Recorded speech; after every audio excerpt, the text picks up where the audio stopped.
Hello guys, I am आकांक्षा तिवारी। आज हम आपको ईस्टर्न इंडिया की सभ्यता के विकास के बारे में बात करते हैं। तो पूर्वी भारत ईस्टर्न इंडिया में सभ्यता का विकास और विस्तार भारतीय इतिहास का एक बेहद समृद्ध और गौरवशाली अध्याय है। इस क्षेत्र में आधुनिक बिहार, झारखंड, वेस्ट बंगाल, ओडिशा, असम के हिस्से शामिल हैं। पहले हम पढ़ेंगे इसका प्री हिस्टोरिक एरिया और शुरुआती। पूर्वी भारत में मानव सभ्यता के प्रमाण बहुत पुराने हैं, जैसे स्टोन एज, बिहार के चिरान में, झारखंड की सिंहभूमि और उड़ीसा के मयूरभंज में पाषाणकालीन कुल्हाड़ियाँ और हमें औजार मिले हैं।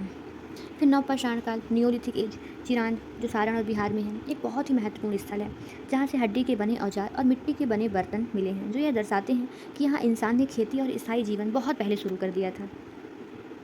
फिर वैदिक और आर्यकरण से हमें मिले हैं। शुरुआती वैदिक काल ऋग्वैदिक पीरियड में आर्यों का केंद्र उत्तर पश्चिम भारत था, लेकिन उत्तर वैदिक काल लेटर वैदिक पीरियड में सभ्यता का जो विस्तार है वो पूर्व की ओर था। सतपथ ब्राह्मण के साक्ष्य हमें प्राप्त हुआ है। इस प्राचीन ग्रंथ में विदेह माधव की कथा मिलती है, जो अग्नि के पीछे पीछे पूर्व की ओर बढ़े और सदा नीरा आधुनिक गंडक नदी बिहार के तट पर रुक गए। यह पूर्वी भारत में आर्य सभ्यता के प्रवेश का सबसे ठोस साहित्यिक प्रमाण है। इसके बाद बिहार का विदेह मिथिला क्षेत्र ज्ञान और दर्शन का एक बड़ा केंद्र बनकर उभरा। राजा जनक और याज्ञवल्क्य का काल। फिर महाजनपद काल से साक्ष्य प्राप्त हुए। सभ्यता का स्वर्ण युग जिसे कहा जाता है 6th सेंचुरी ईसा पूर्व।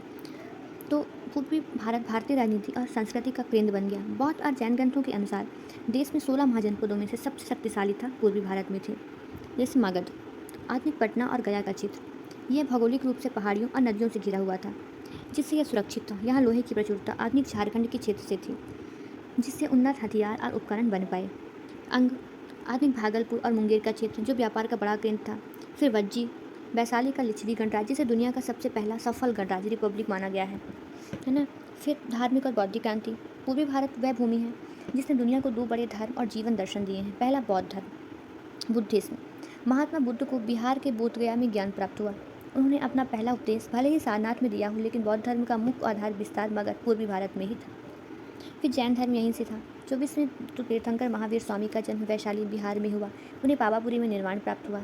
फिर महान साम्राज्यों का उदय हुआ यहाँ। मगध के नेतृत्व में पूर्वी भारत ने पूरे उपमहाद्वीप को एक राजनीतिक सूत्र में बांधा। मौर्य एम्पायर, चंद्रगुप्त मौर्य और सम्राट अशोक ने पाटलिपुत्र, जो आधुनिक पटना है, को राजधानी बनाकर एक विशाल साम्राज्य खड़ा किया।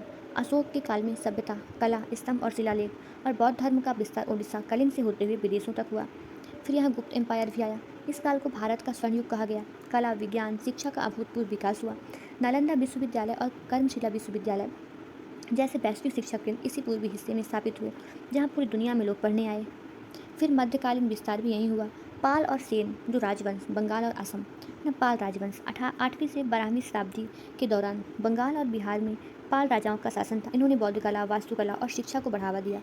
तिब्बत और दक्षिण पूर्व एशिया के साथ पूर्वी भारत के सांस्कृतिक और व्यापारिक संबंध इसी समय से मजबूत हुए। फिर उड़ीसा का विकास भी। यहाँ महामेघवाहन खारवेल जैसे शासक हुए।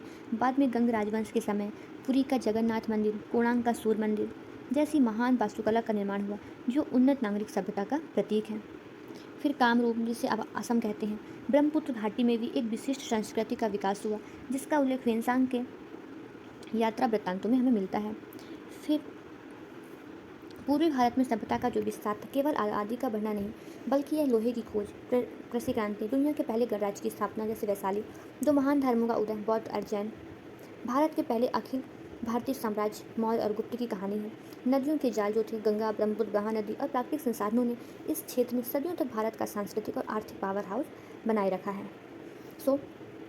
ऐसे हमारे पूर्वी भारत का विकास हुआ। यहाँ सबसे ज़्यादा उस टाइम पे एक पहला सफल गणराज्य बना, सबसे महान नगर बना।